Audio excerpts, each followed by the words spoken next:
సుగుణాల శ్రీమంతుడు. మట్టి గుండె నుంచి విత్తనం మొలకెత్తి చెట్టుగా ఎదిగే క్రమంలో ఎన్నో ప్రాకృతిక ఆటుపోట్లు 6 ఋతువులను ఆప్యాయంగా హత్తుకొని పచ్చదనాన్ని పరుచుకుని సగర్వంగా నిలబడుతుంది. మనిషి జీవితము అలాంటిదే. కష్టాల్లో కనలాలి, ఆటుపోట్ల మధ్య రాటుదేలాలి. అప్పుడే నడిచే దారుల్లో వెలుగులు ఉదయిస్తాయి, విజయాలు వరిస్తాయి, భావితరాలకు స్ఫూర్తిని పంచుతాయి.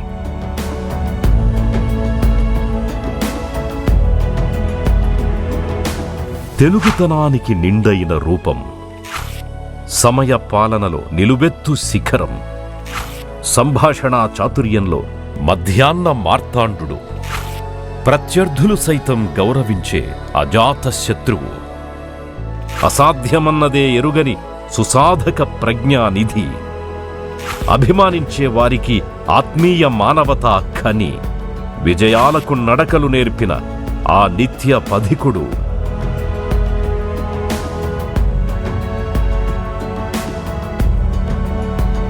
మనమంతా అభిమానించే శ్రీ ముప్పవరపు వెంకయ్య నాయుడు.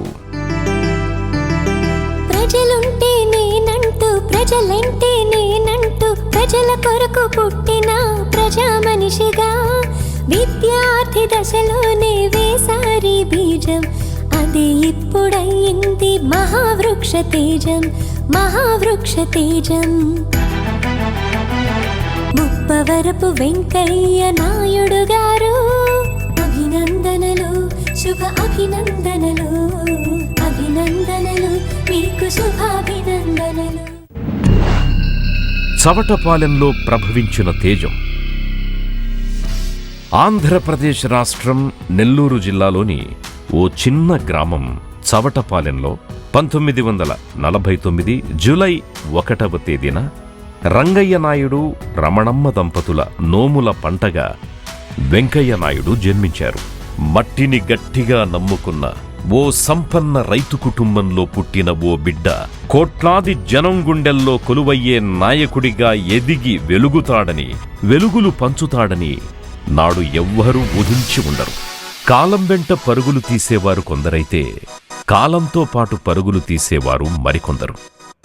వీరికి భిన్నంగా కాలానికి నడకలు నేర్పించి నవ్య పథంలో పరుగులెత్తించేవారే జాతి హితాన్ని కాంక్షించే నాయకులవుతారు. సరిగ్గా మన వెంకయ్య నాయుడు ఇలాంటివారే. ప్రతికూల పరిస్థితుల్లోనూ ఎదురీది ఎదిగారు. పసితనంలోనే తల్లిని కోల్పోయిన వెంకయ్య గారు అమ్మమ్మ తాతయ్య సంరక్షణలో శ్రీరామపురంలో పెరిగారు. అక్కడే ప్రాథమిక విద్యను పూర్తి చేసిన ఆయన ఉన్నత విద్య కోసం అక్కడ్నుంచి 6 కిలోమీటర్ల దూరం నడిచి వెళ్లేవారు. వకీలు కావాలన్న తల్లి కోర్కెను తీర్చాలన్న సంకల్పం, మేనమామ ప్రేరణతో నెల్లూరు విఆర్ కళాశాలలో డిగ్రీ చదివి ఆంధ్ర విశ్వవిద్యాలయంలో న్యాయశాస్త్రంలో పట్టా పొందారు. కొత్త వెలుగుల దారంట అలుపెరగని బాటసారి ఆయన. నలుగురు నడిచిన దారులు పదిలమైనవి, సమస్యలు పొడచూపనివి. అయితే కొత్త దారులు వెయ్యాలంటే మాత్రం విభిన్నమైన ఆలోచనలు కావాలి, సమస్యలకు ఎదురొడ్డి నిలబడే సత్తా కావాలి. అలాంటి వారి చేతుల్లోనే చరిత్ర రూపుదిద్దుకుంటుంది. సరిగ్గా అలాంటి విభిన్నమైన ఆలోచనలే వెంకయ్య గారిని ముందుకు నడిపించాయి, వారి వెంట సమాజాన్ని అనుసరించేలా చేశాయి. చిన్నతనం నుండే ప్రజా సమస్యలకు స్పందించడం, వాటి పరిష్కారానికై ఉద్యమించడం, ప్రజా హక్కుల దిక్కుగా నిలవడం వంటి నాయకత్వ లక్షణాలను పుణికిపుచ్చుకున్నారు వెంకయ్య నాయుడు గారు. 1972 జయాంధ్ర ఉద్యమం ఉవ్వెత్తున ఎగసింది. విద్యార్థి నాయకుడైన వెంకయ్య ఉద్యమంలో క్రియాశీలక భాగస్వామయ్యారు, నాయకత్వం వహించారు. 1975 భారతదేశాన్ని ఎమర్జెన్సీ గ్రహణం కమ్ముకున్నప్పుడు ప్రజాస్వామ్య పరిరక్షణా ఉద్యమంలో భాగంగా జయప్రకాష్ నారాయణ్ని ఆంధ్ర విశ్వవిద్యాలయం విద్యార్థులను ఉద్దేశించి ప్రసంగించాల్సిందిగా ఆహ్వానించినందుకు 17.5 నెలల పాటు జైలు నిర్బంధాలను ఎదుర్కొన్నారు. ఆ నిర్బంధాలు వెంకయ్య నాయుడు గారిని భయపెట్టలేదు సరికదా, ప్రత్యక్ష రాజకీయాల్లోకి రావాలి అనే దృఢ సంకల్పానికి బీజాలు వేశాయి. దరిమిలా 1978లో జనతా పార్టీ తరఫున ఉదయగిరి నుంచి శాసనసభ్యుడిగా పోటీ చేశారు. ప్రత్యర్థి తరఫున స్వయంగా ఇందిరాగాంధీ వచ్చి ప్రచారం చేసి వెళ్లినా ఉదయగిరి ప్రజలు మాత్రం వెంకయ్య నాయుడికే పట్టం కట్టారు. ఆ తరువాత 1983లో ఎన్టీఆర్ ప్రభంజనం వీస్తున్న రెండవసారి విజయ పతాకాన్ని ఎగురవేశారు. ఆ తరువాత పరిస్థితులు ఆయన్ను జాతీయ రాజకీయాల వైపు నడిపించాయి. నాయకుడిగా ఎదగాలంటే సిద్ధాంతం పట్ల నిబద్ధత కావాలి. అంతటి నిబద్ధత ఉన్నవాడు కనుకే తొలినాళ్ల నుంచి పార్టీ అంటే వెంకయ్య, వెంకయ్య అంటే పార్టీ అన్నంతగా పేరు సంపాదించుకున్నారు. ఎన్ని అవకాశాలొచ్చినా పార్టీని, సిద్ధాంతాలను విడిచిపెట్టే ఆలోచన కూడా చేయలేదు. 1984లో ఎన్టీఆర్కి సొంత పార్టీ నేతలే వెన్నుపోటు పొడిచినప్పుడు ఎన్టీఆర్ని తిరిగి ముఖ్యమంత్రిని చేయడంలో ప్రజాస్వామ్య పరిరక్షణ దిశగా వెంకయ్య నాయుడు గారు కీలక పాత్ర పోషించారు. ఆ తరువాత ఎన్టీఆర్ స్వయంగా మంత్రివర్గంలోకి ఆహ్వానించినా సున్నితంగా తిరస్కరించడం వారికే చెల్లింది. ఈ నిబద్ధతే నాయుడు గారిని 1998, 2004, 2010, 2016 సంవత్సరాల్లో రాజ్యసభ సభ్యుడిగా నిలబెట్టింది. ఈ నిబద్ధతే పార్టీలకు అతీతంగా వారి గౌరవాన్ని పెంచింది. అందరినీ కలుపుకొనిపోయే తత్వమే అజాతశత్రువుగా కీర్తిని కట్టబెట్టింది. వెంకయ్య పలికే ప్రతి మాట, ప్రతిధ్వనించే తూట, భావ వ్యక్తీకరణ సామర్థ్యం నాయకత్వ లక్షణాల్లో మరింత కీలకమైనది. ఓ సమూహాన్ని మాటలతో సమ్మోహితుల్ని చేయడం సాధారణ విషయం కాదు. సరస్వతీ కటాక్షం పుష్కలంగా ఉన్న వెంకయ్య నాయుడు గారు నోరు విప్పితే చాలు పదాలు పరుగులు పెడుతూ వరుసలో నిలుచుంటాయి. యతిప్రాసలు కదం తొక్కి ప్రవహిస్తాయి. 1000 తుపాకులు ఒక్కసారిగా విజృంభించినట్టుగా వారి మాటలు తూటాలై ప్రతిధ్వనిస్తాయి. हम सब लोग एक है, अलग भाषा अलग वेश, फिर भी अपना एक देश, विविधता में एकता भारत का विशेषता, यही इस देश का भावना है. Some people have the problem of having some allergy to the word Hindu. I would like to take the house into confidence. This word Hindu is not given by Narendra Modi, not given by Venkaiah Naidu or Atal Bihari Vajpayee or Advani, or not even by RSS. RSS name is not Hindu. It is Rashtriya Swayamsevak Sangh. It is Rashtriya Swayamsevak Sangh. There is a newspaper in this country which is known for its views. Name is Hindu. There is a newspaper in Delhi which is called as Hindustan Times. The name is not given by me. Hindustan Hindi अखबार है.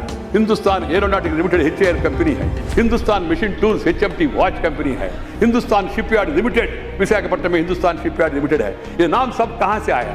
ये नाम हमने नहीं दिया, राजनीति कारण से नहीं दिया, ये शुरू से आते रहा. వారి వాగ్ధాటి యువతను ఉత్తేజితుల్ని చేస్తుంది. వినే జనాల్లో ఆవేశాన్ని నింపడమే కాదు, ఆలోచనను మొలకెత్తించి కర్తవ్యోన్ముఖుల్ని చెయ్యడం కూడా ఆయన ప్రసంగాల్లోని ప్రత్యేకత. सभी को नमस्कार, सर्वाना नमस्कार, अनेवरिकम वणक्कम, ಎಲ್ಲರಿಗೂ ನಮಸ್ಕಾರ, అందరికీ నా నమస్కారాలు. సర్వేభ్యః నమస్కారః, ಎಲ್ಲವರಿಗೂ నమస్కారం. బదానే నమస్తే, सत श्री अकाल,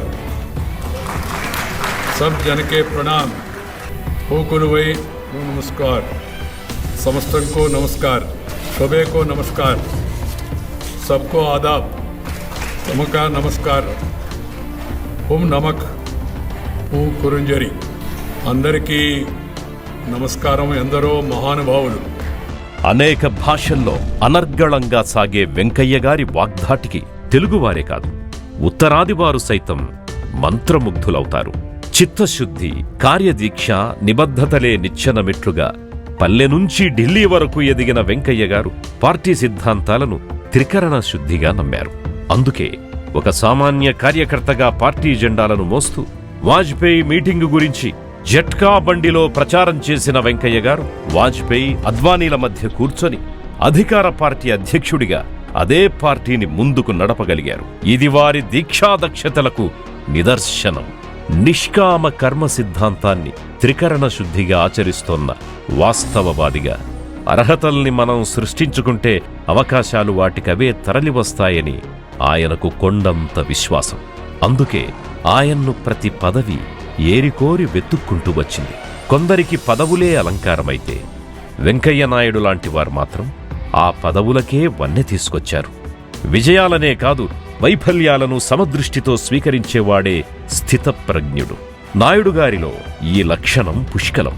అందుకే 2004 సార్వత్రిక ఎన్నికల్లో పార్టీ ఆశించిన ఫలితాన్ని అందుకోలేకపోయినందుకు నైతిక బాధ్యతగా పార్టీ అధ్యక్ష పదవి నుంచి స్వచ్ఛందంగా వైదొలగి తమ చిత్తశుద్ధిని ఆచరణలో చూపెట్టారు.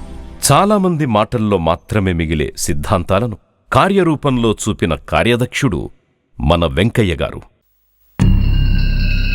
జగమంత కుటుంబం, ఆత్మీయులే బలగం. జగమంతటినీ కుటుంబంగా భావించే వెంకయ్య నాయుడు గారు కుటుంబానికిచ్చే ప్రాధాన్యత, కుటుంబ సభ్యుల్లో నింపిన స్ఫూర్తి అసాధారణమైనది. 1971 ఏప్రిల్ 14న మస్తాన్ నాయుడు, కౌసల్యమ్మల కుమార్తె ఉషమ్మను జీవిత భాగస్వామిగా ఆయన స్వీకరించారు. వారి కుమారుడు హర్షవర్ధన్, కుమార్తె దీపమ్మ ఇద్దరూ తండ్రికి తగ్గ బిడ్డలే. ఎమర్జెన్సీ సమయంలో జైలు పాలైనప్పుడు కూడా ఆ బాధను మునిపంటిన ఉంచి ధైర్యంగా నిలబడ్డ ఉషమ్మలోని నిబ్బరం, ప్రతి సమస్యలో తమ కుటుంబానికి అండగా నిలిచిన అత్తగారైన కౌసల్యమ్మ గారి మంచితనం, చిన్నతనం నుంచి ప్రతి అడుగులో అండగా నిలబడ్డ ఆత్మీయ మిత్ర బృందం, తన ఉన్నతికి కారణం అని చెప్పే సంస్కారం వెంకయ్య నాయుడు గారి సొంతం. ఎన్ని పదవులు అధిష్ఠించినా తిరుమల శ్రీనివాసుని మీద నిర్మలమైన భక్తి, పుట్టిన గడ్డ మీద అచంచలమైన ప్రేమ వారి వైశిష్ట్యం. తెలుగు జాతికి అండదండగా.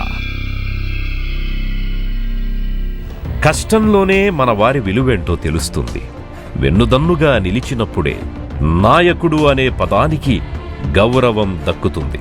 తెలుగు రాష్ట్రం రెండుగా విడిపోతున్న సమయంలో నాయకుడంటే ఏమిటో వెంకయ్య నాయుడు గారు ఆచరణలో చూపెట్టారు. తెలంగాణ ప్రజల ఆకాంక్షను మన్నిస్తూనే సీమాంధ్ర జనుల ఆవేదనను ఎలుగెత్తిన నాయుడుగారి గళం ఆనాడు తెలుగునాట పదుగురి నోట వినిపించింది. అన్నీ వదులుకొని ఒంటరిగా నిష్క్రమిస్తోన్న సీమాంధ్ర జనుల కన్నీళ్లు తుడిచే ఆత్మీయ హస్తంగా మారింది ఆ స్వరం.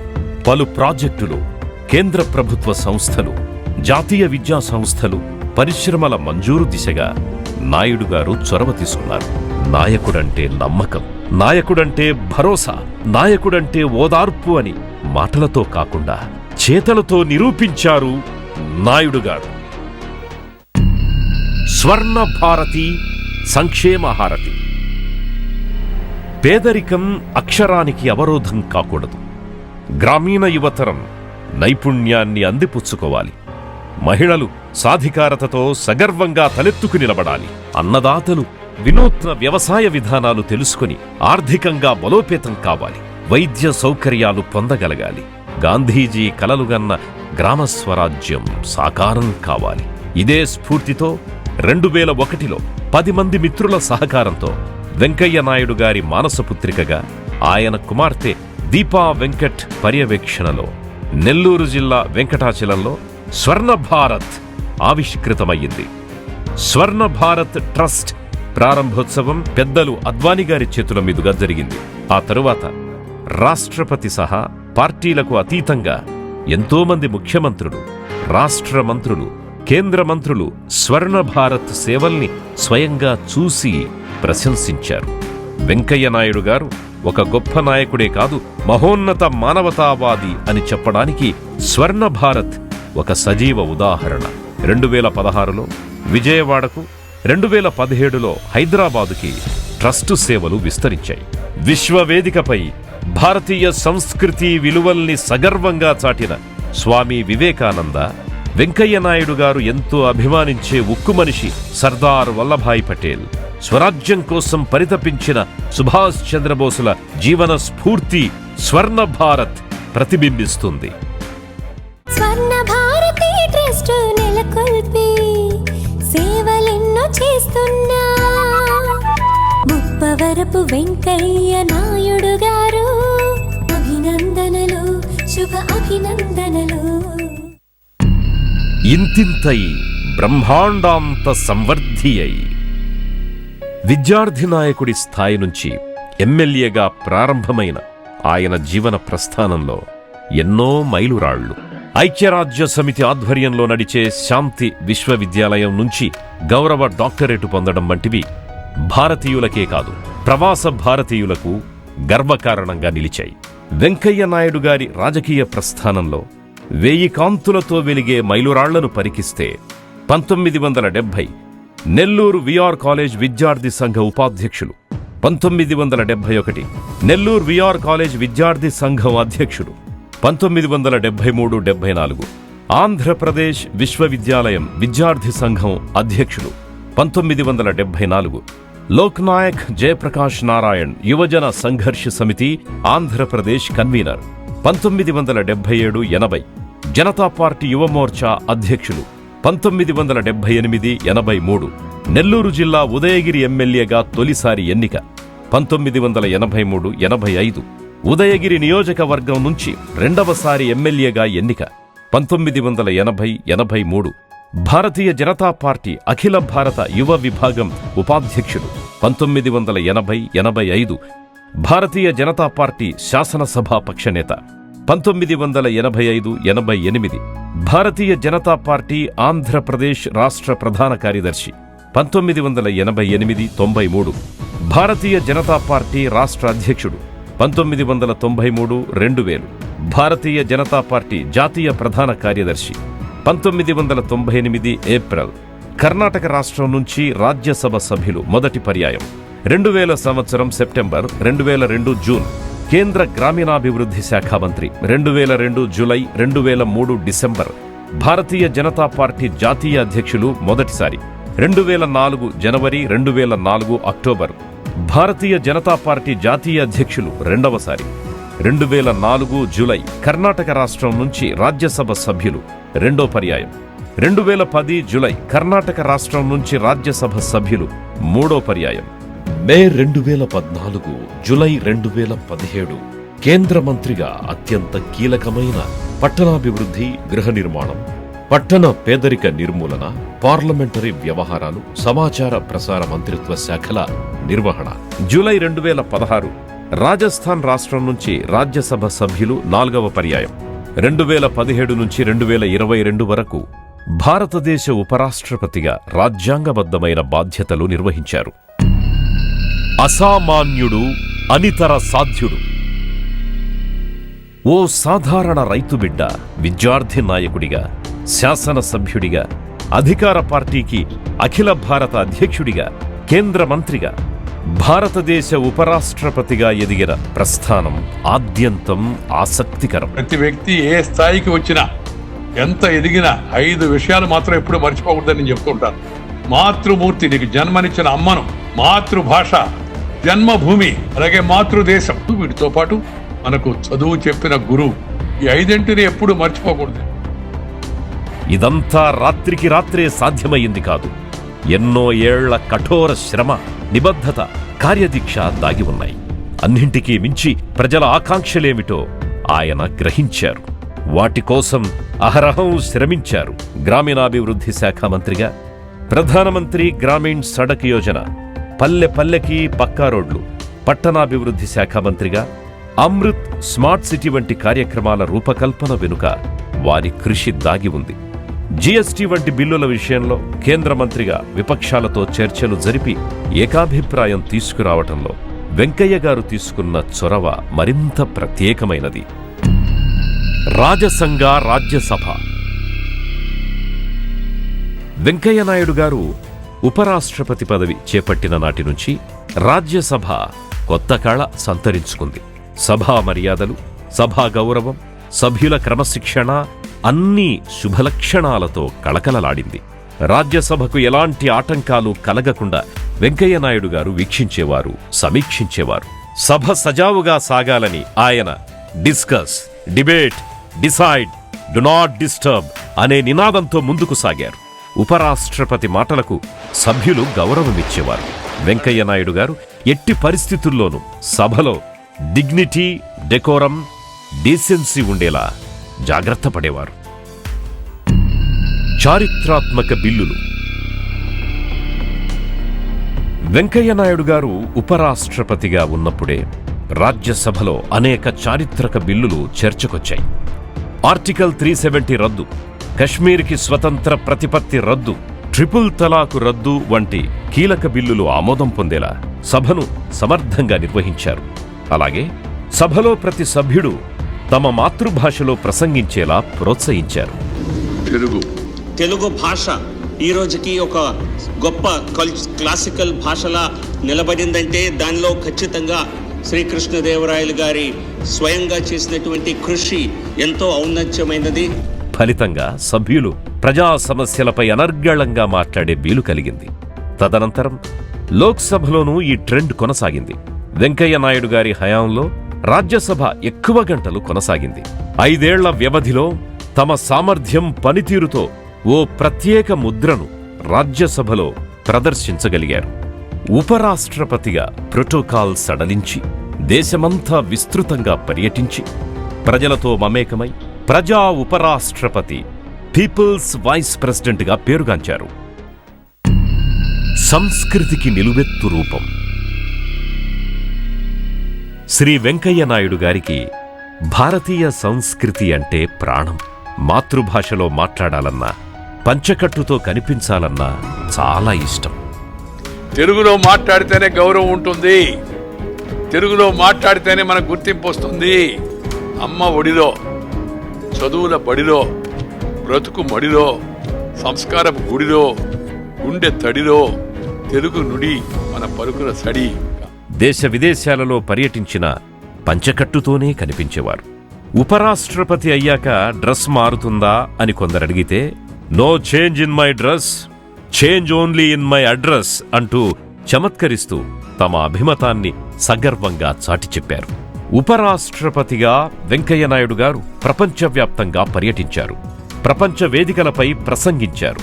అమెరికా అధ్యక్షుడు డొనాల్డ్ ట్రంప్, ఫ్రాన్స్ అధ్యక్షుడు మాక్రాన్, రష్యా అధ్యక్షుడు Putin, Germany chancellor Angela Merkel వంటి అనేక మంది ప్రపంచ నాయకుల్ని కలిసి సంప్రదింపులు జరిపారు. ఉపరాష్ట్రపతిగా వెంకయ్య నాయుడు గారి ప్రస్థానం విజయవంతంగా కొనసాగింది. రమణమ్మ, రంగయ్య గొప్పవాళ్ళు మీరు, ఘనకీర్తిని చాటుకున్న ఘనుడిని కన్నారు. ముప్పవరపు వెంకయ్య నాయుడు గారు, అభినందనలు, శుభ అభినందనలు. ये 75 वर्ष असाधारण उपलब्धियों के रहे हैं। ये 75 वर्ष अद्भुत पड़ावों के रहे हैं। मुझे खुशी है कि आज मुझे उनकी बायोग्राफी साथ साथ 2 और पुस्तकें रिलीज करने का अवसर भी मिला है। मुझे वेंकैया जी के साथ बहुत लंबे समय तक काम करने का अवसर मिला है। एक सामान्य से गांव से निकलकर किसान परिवार का एक संतान बड़े बड़े दायित्वों को संभालने की ये इतनी लंबी यात्रा अनेक अनेक अनुभवों से भरी रही है। आपको जन्मदिन की बहुत बहुत शुभकामनाएं, बहुत बहुत बधाई। కీర్తిని కాంక్షించేవాడు రాజకీయ నాయకుడు, స్ఫూర్తిని రగిలించేవాడు జననాయకుడు. ప్రజల గుండెల్లో చెదిరిపోని నమ్మకంలా నిలిచేవాడే, నిలిచినవాడే, నిలిచిన నాడే నిజమైన నాయకుడొచ్చాడు అని ప్రజలు భావిస్తారు. అలాంటి భరోసా కల్పించడంలో విజయం సాధించారు కాబట్టే వెంకయ్య నాయుడు గారు జననాయకుడిగా ప్రజల జేజేలనందుకున్నారు. కర్తవ్యాన్నే నమ్ముకొని, ప్రజల నమ్మకంతో, ప్రజల భరోసాతో, ప్రజల ప్రేమతో అంచెలంచెలుగా ఎదిగారు. ఉదయగిరి నుంచి ఉపరాష్ట్రపతి దాకా, పల్లెటూరు నుంచి పద్మవిభూషణ్ దాకా సాగిన ఆ ప్రయాణం అసామాన్యం, అనితర సాధ్యం. 5 దశాబ్దాల ప్రజాజీవన విజయ ప్రస్థానం.